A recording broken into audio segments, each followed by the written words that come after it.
මේ ගම්පහ මං ආත්ම විශ්වාස කරන්නේ නැහැ තමා. ඒත් බැරි වෙලා හරි තව ආත්මයක් හම්බුනොතින් අපිට පුළුවන් නේද ඒ ආත්මෙදිත් හම්බෙන්න. හැබැයි මන් දන්නවා ඔයාගේ හිත අපි වෙනුවෙන් ගොඩක් රිද්ද ගන්නවා කියලා. එක්කෝ අපි ආයේ මුණ ගැහින්න ඕනේ නැහැ. මේ යන විදිහටම යන්න ඉඩ දෙමු.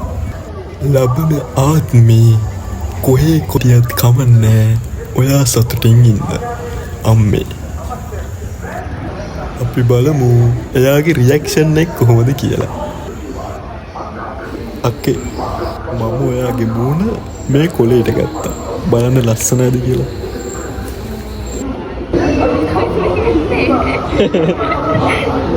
ඉස්සරයි වගේ බර්ත් මාක් එකක් තියෙනවා.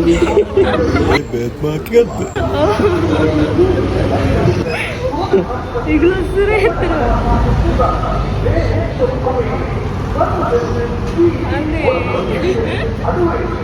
නම මොකද්ද? ශිරෝරා.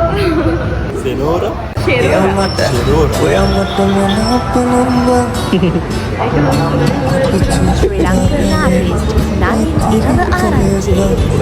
ඔබ සැමට සුබම සුබ නව වසරක් වේවා.